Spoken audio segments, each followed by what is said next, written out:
नमस्कार विद्यार्थी मित्रांनो, मी सौ अमृता पन्हाळे, शेठ विद्या मंदिर इंग्लिश हायस्कूल अँड ज्युनियर कॉलेजमधील शिक्षिका इयत्ता 8वीच्या विद्यार्थ्यांचे सहर्ष स्वागत करीत आहे। मुलांनो, आज मराठी विषयामध्ये आपण इयत्ता 8वीच्या पाठ्यपुस्तकातील पाठ क्रमांक 5 घाटात घाट वरंधा घाट हा शिकणार आहोत। मुलांनो, या पाठाचे आपण 2 विभाग केलेले आहेत। आज आपण त्याचा पहिला विभाग म्हणजेच पहिला पाठ शिकणार आहोत। आता आपण पाठाला सुरुवात करणार आहोत। पाठ क्रमांक 5 घाटात घाट वरंधा घाट या पाठाचे लेखक आहेत महेश तेंडुलकर। महेश तेंडुलकर हे प्रसिद्ध लेखक आहेत। त्यांची बंच ट्रेकिंग, साध पन्हाळा ते विशाळगडची, साध शिवकालीन दुर्गांची, शिलालेखांच्या विश्वात, गड मंदिरावरील द्वारशिल्प, भटकंती कुडाळ वेंगुर्ल्याची, भटकंती अनलिमिटेड, किल्ले जिंजी, किल्ल्यांच्या दंतकथा अशी ऐतिहासिक माहितीपर पुस्तके, गोव्यातील पर्यटन हे प्रवास वर्णन इत्यादी पुस्तके प्रसिद्ध आहेत। थोडंसं पाठाविषयी बोलूया आपण। प्रस्तुत पाठात सह्याद्रीमधील वरंधा घाटाची वैशिष्ट्ये व तेथे घेतलेले अनुभव लेखकाने मांडले आहेत। हा पाठ भटकंती अनलिमिटेड या पुस्तकातून घेतला आहे। ज्येष्ठ महिना सुरू झाला की पावसाचे वेध लागतात। सोसायट्याचा वारा आणि पहिल्या पावसाच्या सरींची वार्ता पसरवणारा मातीचा सुगंध हे अगदी प्रत्येक वर्षी येतच असतं, तरीही ते दरवेळी नवीन वाटतं। बालपणी बेफाम होऊन ये ग सरी माझे मडके भरीच्या तालावर पावसात चिंब चिंब भिजणं आणि त्याबद्दल आई वडिलांकडून पोटभर मार खाणं, आजी आजोबांकडून कागदी होड्या करायला शिकून त्या पावसाच्या पाण्यात सोडण्यासाठी पुन्हा पावसाची आतुरतेने वाट पाहणं। जून महीना शुरू होते ही ऐसे लगता है कि बारिश शुरू हो जाएगी। जोरों से आई हुई हवा और पहले बारिश से आने वाली मिट्टी की खुशबू ये तो हर साल होती है, फिर भी हर साल वह हमें नया ही लगता है। हम छोटे थे तभी बारिश के मौसम में हम एक गाना बोलते थे, ये ग सरी माझे मडके भरी। ये गाना गाते गाते बारिश में पूरा भीग जाना और माँ पिताजी की डांट खाना, दादा दादी के पास से जाके कागज की नाव करके बारिश के पानी में छोड़ना। अशा कितीतरी आठवणी घेऊन दरवर्षी पाऊस येत असतो, पण मोठं झाल्यावर इंद्रधनुष्यात उमलणाऱ्या रंगांचे अर्थ उमगू लागतात। बरसण्याचा अर्थ कळू लागतो आणि हुरहुर तळमळ अशा शब्दांचा थेट प्रत्यय येऊ लागतो।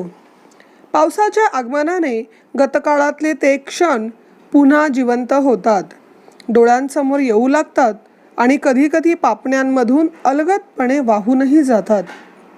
मग डोळ्यातला कोणता आणि बाहेरचा कोणता हे कळतच नाही।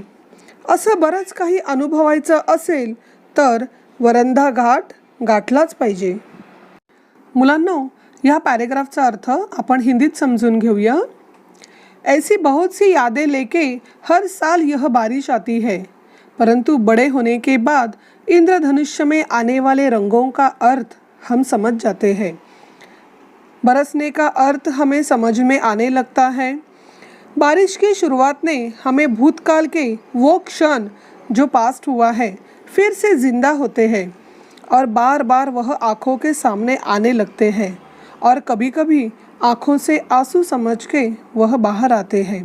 तब अंदर का कौन सा और बाहर का कौन सा समझ में नहीं आता है। ऐसे और भी कुछ अनुभव लेना है तो आपको वरंधा घाट ज़रूर ही आना चाहिए। पुण्याहून महाडकडे जाताना हिरव्या हिरव्या रंगांची झाडे पाहत पाहत पावसाळ्यातले टिपिकल पावसाळी कुंद वातावरण एन्जॉय करत करत प्रवास सुरू असतो। तो बंदिस्त गाडीत सुक्याने करण्यात जितकी मजा असते त्यापेक्षा जास्त दोन चाकीवर अंग भिजवत करण्यात असते. पावसाचं पाणी अंगावर घेत आणि रस्त्यावरून येणाऱ्या जाणाऱ्यांच्या अंगावर उडवत बेफाम वारा छातीवर झेलत आवडती गाणी गुणगुणत पावसाळी प्रवास करण्यातली मजा तर काही औरच असते. इस पैराग्राफ का अर्थ हिंदी में ऐसे होता है. पूना से महाड़ की तरफ जाते जाते ये हरे हरे पेड़ देखते देखते बारिश का मज़ा लेते एंजॉय करते हमारा सफ़र शुरू रहता है. लेकिन वह बंद गाड़ी में एंजॉय करने से ज़्यादा टू व्हीलर पर और ज़्यादा मज़ा आता है. बारिश का पानी अपने शरीर पर लेना और रास्तों से जाते जाते दूसरों की तरफ वह उड़ाना, ज़ोर से आने वाली वह हवा खुद के ऊपर लेना और मनपसंद गाना गुनगुनाते बारिश का मज़ा लेना, ये कुछ और ही बात है. असा शरीर गारठवणारा आणि मनाला उभारी देणारा प्रवास कधी संपूच नये असे वाटते. पण पाहता पाहता मैलांचे दगड मागे पडत जातात आणि आपण येऊन पोहोचतो ते वरंधा घाटात. घाटात घाट वरंधा घाट बाकी सब घाटिया असे इथे आल्यावर वाटते. पाण्यावर झुकलेल्या हिरव्या गच्च झाडीतून रोरावत बाहेर येणारे धबधबे, दरीतलं हिरवं रान, ढगाळलेले डोंगर, पावसाची संततधार, मोठमोठ्या दगडांवर आसूड मारत धावत खळाळत वाहणारे पाणी, असे निसर्गाचे विहंगम दृश्य डोळ्यासमोर येते आणि नजरेचं पारणे फेडून जाते. आता आपण हिंदीमध्ये समजून घेऊया. ऐसा शरीर को ठंडा करने वाला और मन को लुभाने वाला सफ़र कभी ख़त्म ना हो. देखते देखते ही हम हज़ारों मैल आगे बढ़ जाते हैं और हम वरंधा घाट में पहुंच जाते हैं. घाटात घाट वरंधा घाट बाकी सब घाटियाँ यहाँ पहुँचने के बाद ऐसा ही लगता है.